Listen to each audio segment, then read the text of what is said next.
Hi guys, कैसे हैं आप लोग। सो गाइस, ये क्वेश्चन देखें कि among the following dimethyl cyclohexanes which one is optically active. अगर गाइस आप गौर से देखें तो जो हमारा डाईमिथाइल साइक्लोहेक्सेन होता है वो कुछ इस तरह से होता है, राइट। अगर 1-2 पोजीशन पे जुड़ा है तो ये, 1-3 पोजीशन पे जुड़ा है तो ये, और अगर 1-4 पोजीशन पे जुड़ा है तो कुछ इस तरह से, राइट। अगेन यहाँ पे आएगा तो सेम हो जाएगा ये वाला। सो कुछ इस तरह से 3 टाइप के आपके डाईमिथाइल साइक्लोहेक्सेन्स बन सकते हैं। ये जो कन्फर्मेशनल आइसोमर्स हैं ये चेयर फॉर्म में दिए गए हैं, राइट।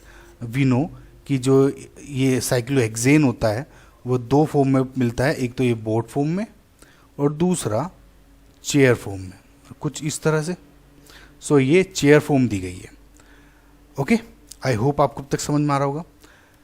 नाउ इस क्वेश्चन में ये बताने के लिए कि कौन सा जो आपका इसमें आइसोमर है इसका डाईमिथाइल साइक्लोहेक्सेन का वो ऑप्टिकली एक्टिव है, आपको ये चीज़ देखनी होगी कि गाइस फॉर एग्जांपल आपको ये एक चेयर फॉर्म है। जिन स्टूडेंट्स को आइडिया नहीं है गाइस उनके लिए मैं बता रहा हूँ, नहीं तो आप डायरेक्ट कर सकते हैं। ये जो वर्टिकल पोजीशंस पे जुड़े होते हैं इसको आप एक्सियल पोजीशन बोलते हैं, सिंपल ए से रिप्रेजेंट कर दें। एंड जो ये हॉरिजॉन्टल या कहूँ तो ये इससे टेट्राहेड्रल पोजीशन पे जुड़ा होगा वो आपका इक्वेटोरियल पोजीशन होता है। अगेन अगर इस पे देखें तो ये इक्वेटोरियल एंड ये एक्सियल। सिमिलरली ये एक्सियल एंड ये इक्वेटोरियल। अगेन इसमें ये एक्सियल, ये इक्वेटोरियल। सिमिलरली इसमें ये एक्सियल, ये इक्वेटोरियल एंड अगेन फिर से इसमें ये एक्सियल एंड ये इक्वेटोरियल, राइट गाइस। नाउ कुछ चीज़ जो ये इसमें याद करने की हैं, जिन स्टूडेंट्स को नहीं पता उनके लिए मैं बता दूं गाइस। जैसे ये आपका एक बोट फॉर्म है, सॉरी चेयर फॉर्म है। 1, 2, 3, 4, 5 एंड 6 नंबर के कार्बन्स हैं। अगर आपके ये जो पोजीशन है ये एक्सियल पे है, राइट। दो अगर 1 एंड 2 पोजीशन पर अगर आपके कोई 2 सब्स्टिट्यूएंट एक्सियल पोजीशन पे हैं या इक्वेटोरियल पोजीशन पे, मतलब या तो एक इस तरह है, राइट, एंड दूसरा इस तरह है, या फिर दोनों के जो दोनों हैं इस तरह हैं, राइट, तो वे ट्रांस पोजीशन होगी, राइट। 1 एंड 2 पोजीशन पे अगर 1 एंड 3 पे होंगी, यानी इस पोजीशन पे और इस पोजीशन पे, अगर 2 सब्स्टिट्यूएंट जैसे इस केस में आपके 2 मिथाइल जुड़े हैं, अगर 1 एंड 3 पर दोनों एक्सियल पोजीशन पे हैं, यानी या तो वर्टिकल पे या हॉरिजॉन्टल लाइन पर, तो दोनों सिस होते हैं, राइट। अगेन अगर 1-4 पोजीशन पे है, एक मिथाइल इस पे जुड़ा है एक इस पे जुड़ा है, अगर दोनों एक्सियल पोजीशन पे जुड़े होते हैं देन अगेन ये ट्रांस पोजीशन है, अगर दोनों इक्वेटोरियल है ट्रांस है। एंड अगेन 1 एंड 5 है तो ये अगेन सिस पोजीशन पे हो जाते हैं।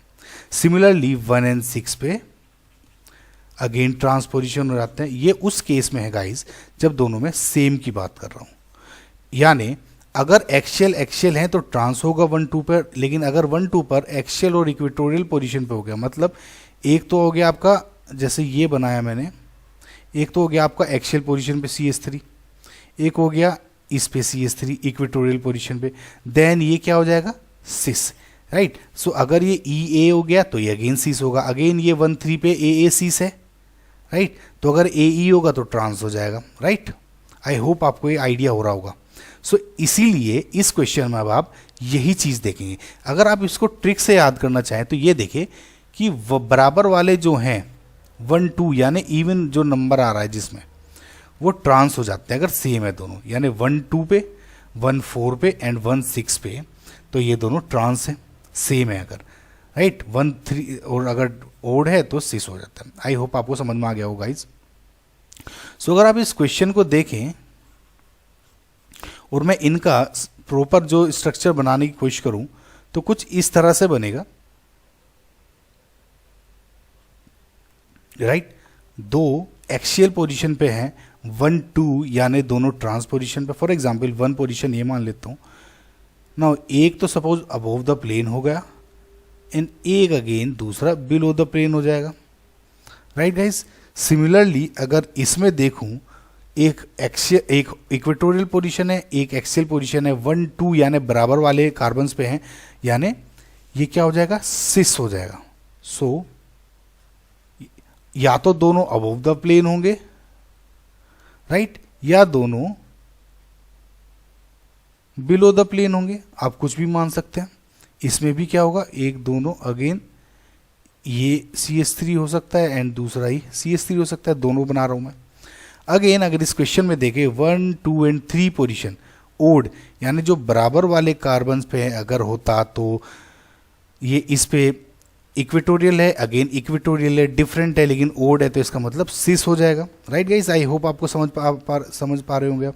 सो अगर इसमें देखूँ ये 1 पोजीशन पे अगर एक अबोव द प्लेन मान लेता हूँ तो यानी इस पे भी अबोव द प्लेन होगा, और अगर मैं इसको बिलो द प्लेन मानता हूँ तो यहाँ पे भी बिलो द प्लेन होगा। कुल मिला के दोनों 6 पोजीशन पे होगा। नाउ अगेन अगर आप इस क्वेश्चन में देखें 1 2 3 एंड 4, अगेन वो इवन आ गया। नाउ इवन आ गया तो से इवन पे सेम पे ट्रांस होता है। सो अगर इसको मैं 1 मान लेता हूँ, राइट, तो ये CH3 और ये CH3। उल्टा क्या हो सकता है इसका, अगर मैं इसको ये मान लूँ CH3, ये यहाँ पे CH3। नाउ गाइज एक बात मैं आपको बता दूँ, ये जो मैंने दोनों स्ट्रक्चर्स बनाए हैं ये सिर्फ समझाने के लिए बनाए हैं, इसमें कोई दिक्कत नहीं होनी चाहिए आपको कि अलग अलग बनाएंगे, राइट। नाउ अगर मैं यहाँ पे देखूँ गाइज, ऑप्टिकली एक्टिव ये दोनों कायरल सेंटर होने चाहिए पहली बात तो, और कोई प्लेन ऑफ सिमेट्री नहीं होना चाहिए। जिन स्टूडेंट्स को प्लेन ऑफ सिमेट्री का आइडिया नहीं है, मैंने प्लेन ऑफ सिमेट्री पे एक वीडियो बनाई है गाइज, बहुत अच्छी तरह से एक्सप्लेन करने की कोशिश करी है उसमें, सो उसे आप देखें। सो क्या इसमें कोई प्लेन ऑफ सिमेट्री है, नहीं है, राइट। और दोनों ये कायरल सेंटर है, अगेन ये कायरल सेंटर है, तो इसका मतलब जो ऑप्टिकली एक्टिव फिलहाल के लिए मुझे एटलीस्ट ये वाला तो दिख रहा है, राइट गाइज, ये तो है। अगर आप दूसरा क्वेश्चन देखें, इसमें ये दोनों CH3 हैं, ये CH3 है, अबोव द प्लेन है, यानी ये जो प्लेन ऑफ सिमेट्री है ये दोनों के बीच में गुजारी है, यानी ये कायरल सेंटर तो थे लेकिन प्लेन ऑफ सिमेट्री के होने की वजह से ये ऑप्टिकली इनएक्टिव नहीं रहा। सो क्या हो जाएगा आपका, ये कट गया, ये नहीं होगा। अगेन अगर आप देखें इस क्वेश्चन में प्लेन ऑफ सिमेट्री ये बन रही है, राइट गाइज, ये प्लेन ऑफ सिमेट्री है, इसका मतलब ये भी ऑप्टिकली एक्टिव नहीं है। क्या इसमें प्लेन ऑफ सिमेट्री है, अगर आप गौर से देखें गाइज, ये वाली प्लेन ऑफ सिमेट्री बन रही है। जी अगेन मैंने गाइज मैं आपको बता रहा हूँ, जिन स्टूडेंट्स को प्लेन ऑफ सिमेट्री में कुछ कन्फ्यूज़न है तो आप मेरी वीडियो को देखें, ये प्लेन ऑफ सिमेट्री बन रही है गाइज, तो इसका मतलब ये भी ऑप्टिकली एक्टिव नहीं है। सो हमारा करेक्ट आंसर क्या हुआ, our correct answer is A, right guys. So optically active ये हुआ। आई होप गाइज ये आपको क्वेश्चन समझ में आया होगा।